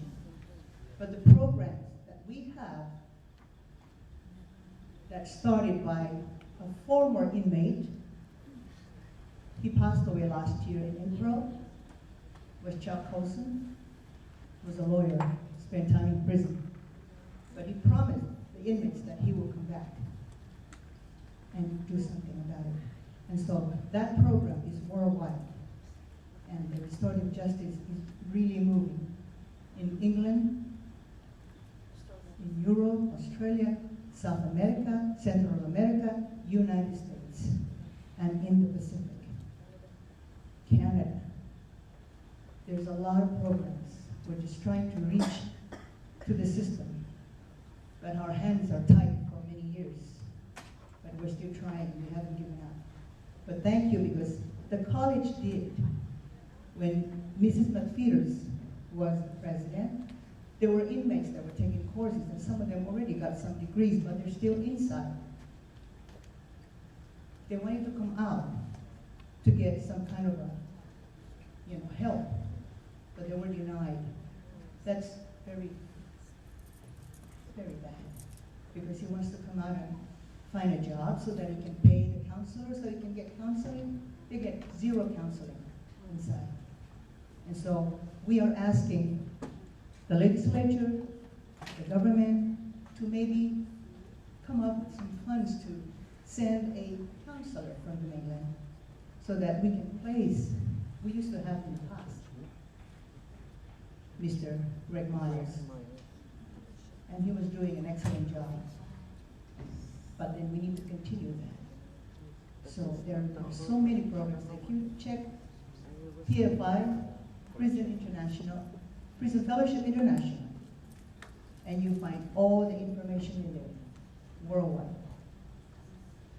So thank you. I look forward to working with you. Thank you, Lord. Any other question by members? Panelists, do you want to share something? I do have a question for Mr. Jim. Let's say that I'm interested to avail your services, Laddie Academy. What will be the first step that I need to do? Could you repeat the question? It's kind of hard to hear. If I'm interested to get into or access Laddie Academy, what do I need to do first? What is the process? Okay. What's the eligibility criteria? And how do I make it happen? Well, we have a number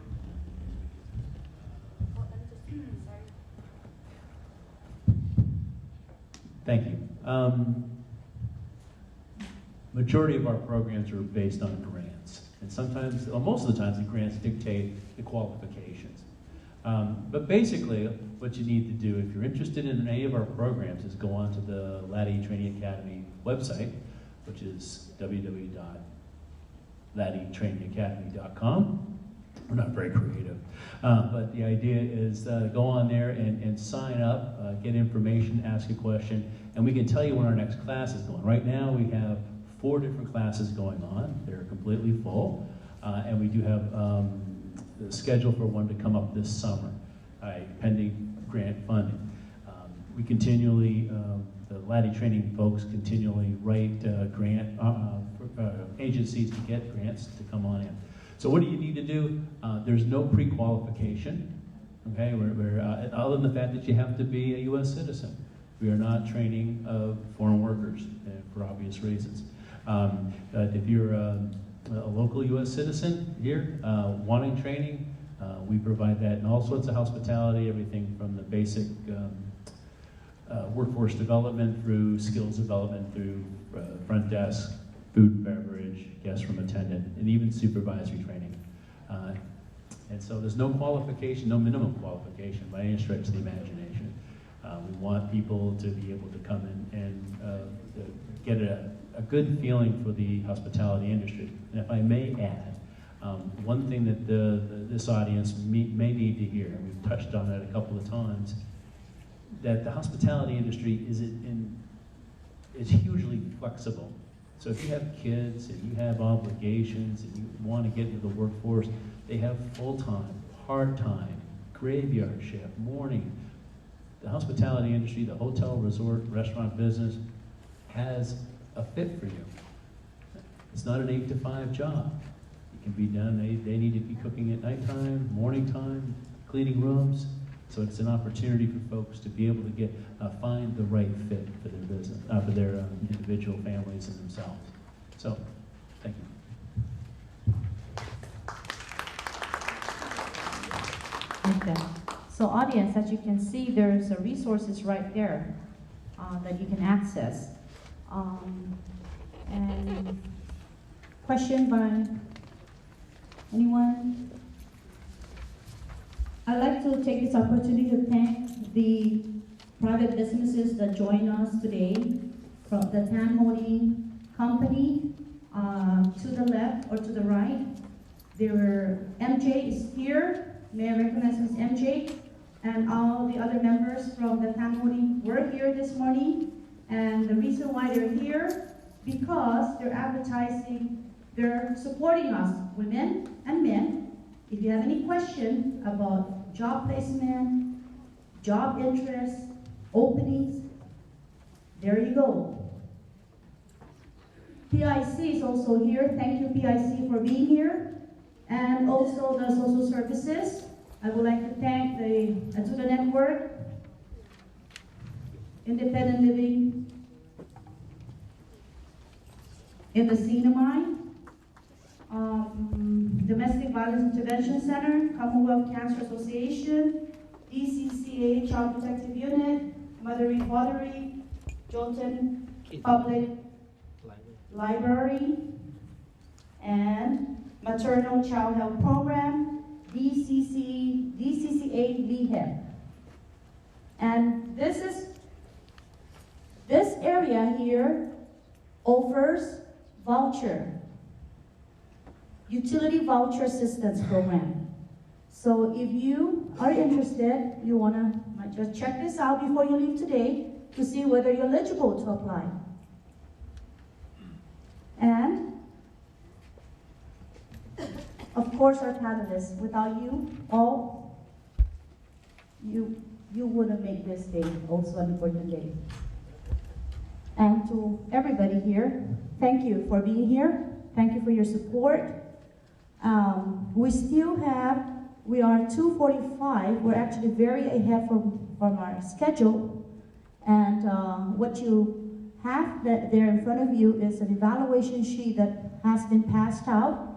Please fill it out, and you can, someone will be going around picking up, or you can put it as you exit on the table on the back side. And also, may I remind you all, please, tomorrow is an important day. We have two special keynote speakers from off-island. They're currently in Tinian, presenting on the Sinamai Women second annual summit to Tinian. And one of them is Dr. Laura Sothers and Dr. Samuel Betances. They'll be here tomorrow to deliver their keynote speaker and also as a panelist. So please come back and join us. It was a very difficult task to get sponsors to get them here. And we're very fortunate that Bridge Capital financed the cost of the Mr. and Mrs. Couple profession and field. And at the same time, we also want to thank all the donors Goodness, there's a lot of them. Today's lunch was sponsored by the House leadership, and tomorrow's lunch will be sponsored by the Senate leadership. And we also have a TSL gallery that had donated. Guess what, ladies and men? Men can join the raffle tomorrow. It's $25 gift certificate. I think it's like 30 something plus, I can't remember, that will be raffled out. And we also have other gifts donated by T Gallery tomorrow on the last day. So that's the whole idea. You come back so we can give you your surprise tomorrow at the end of the day. Okay? And Mr. Cabrera would like to say, share something. Go ahead, sir. Thank you, Ms. Deborah. Just to add in, please, for the organization, maybe you might want to consider putting on your next plate for discussion. Respite care program needs to be revived. It just reminded me from my friend, Miss Pelican over there. You know, respite care. We have women at home, stay-home mom, put it that way, or what we call. But then again, they're looking at kids with special needs, adults with special needs, or you know, looking over the grandma, your mom, their dad. So we need this respite care program to put in place so we can pay somebody to watch over the time that they should be here to attend such symposium or training. So please consider to put that on your plate for discussion. Thank you.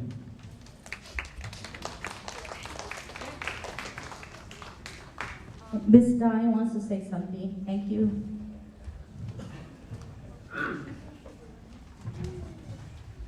You're invited to our table because that's where the respite service program is. We're, sorry, from that distance to here, I'm already out of breath. It's been a long day. Now, the Commonwealth Respite Service Program is currently being established. We're creating a system for the Commonwealth Respite Service Program. And we need to do a needs assessment survey to determine how many families out there are in need of respite so that we can connect these families with service providers here in the Siena Mine. Talking about service providers, we need professional nurses. We need the daycare centers. We need the Office on Aging, who is currently providing respite service for senior citizens, ages 55 and above. Now, our daycare centers are currently providing care for children ages 0 to 13.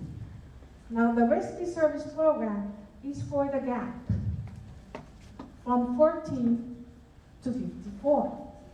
Okay? So therefore, our respite service program through the Commonwealth Developmental Disabilities Council, we signed a memorandum of understanding so that the Azuda Network will be the community-based organization to establish a system for the respite service program. Now, we know we have conducted a lot of surveys during our community outreach. We have partnered with service providers in disseminating these surveys to their clients. So far, we have received 206 surveys. We still need to go out there and have the needs assessment filled out so that we can justify the need for respite. I know personally we sure do need respite here in the Siena Mine because we have a lot of families out there with individuals with developmental disabilities or individuals who cannot care for themselves. And they need respite. To make sure that you understand what respite is all about is for the family caregiver to take a time off, a break, to do something else besides taking care of the family member who is with developmental disabilities, okay, or recently had a car accident, cannot move, cannot care for herself or himself. And this respite will provide for that family caregiver to take a rest. Respite, rest. If you need more information, we have brochures back there at the Azuda Network Commonwealth Rescue Service Program. All you need to do is pick up the brochure, fill out the survey, turn it in, and we can justify to the legislatures that we need more funding for the rescue program. Thank you. Thank you, Ms. Diane. And yes, Mr. Cabrera, we got that covered. We made it happen. And now, Representative Gumro would like to share something. Yes, I know that Deb did mention some of our major sponsors, but I also would like to include and be making sure that we give recognition to NMC and ITNE for allowing us to have this summit, both days, be streamed live. So there's streaming live going on so that women around the world, wherever they are, can also be participating and listening in to the conversation that we are having right now and learning from all that the presenters have been able to provide and from the discussion that are following. At this time, I also would like to just kind of read out the names of Deb, if I may. The names of the private sector sponsors that have assisted besides the governor, lieutenant governor, members of the legislature, House and Senate. We have the Council for the Humanities.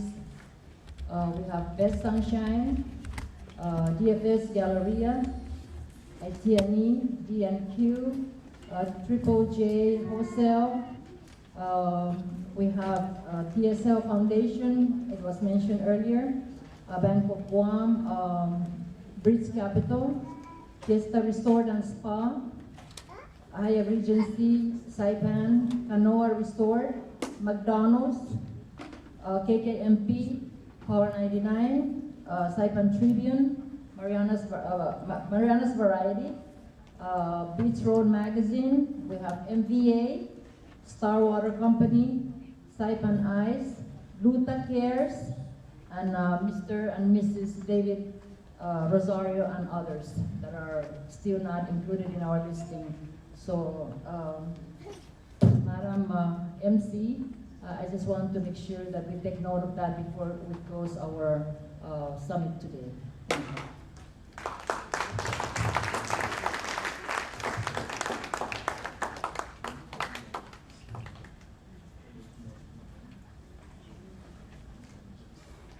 I think our mistress of ceremonies has to go back. I would like to ask that all of those, again, before we close, thank you very much, panelists. Please, I would like to remind our panelists that tomorrow, the second half, before we adjourn our summit, we close the summit, the second annual Women's Summit. Please join us and be thinking of what those priorities are that we should include in our plan of action, because we're going to work during the last segment of this summit. And with that, thank you all very much. And on your way out, please stop and pick up something to refresh yourself after you have sat through this very patiently. Thank you very much. Thank you again.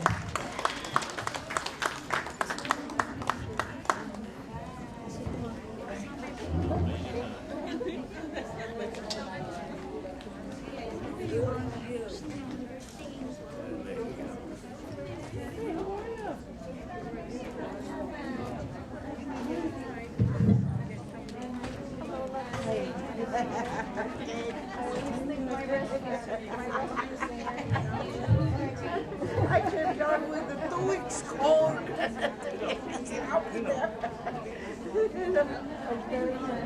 Yes, yes. Yes. I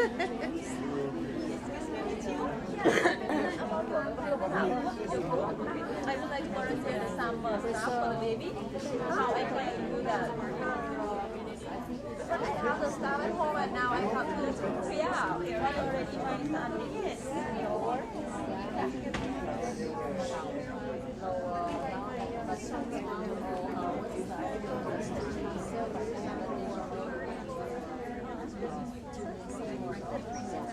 Oh, okay, yeah. Third floor. So you just call it. Do you have the Well, yeah. No, but I haven't when the delivery to my house and my house down top. Yeah. There's some hot there? And all the stuff you need the baby clothes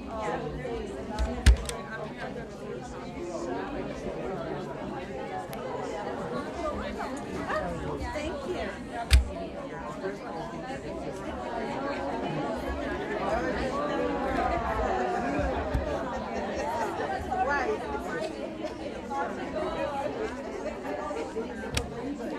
Thank you, James. And now I just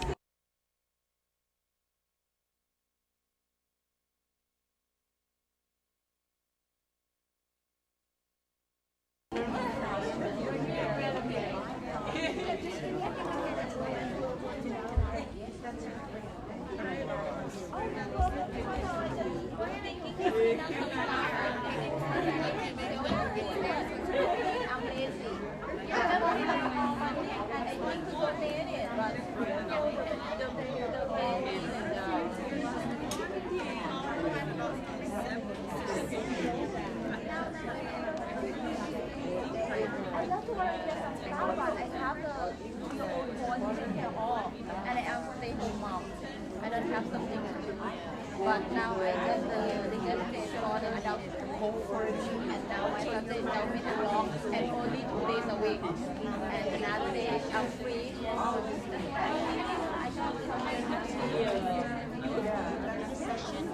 Not just be laid down and then see my son and something, my son all the time. Too much, my husband, all my land.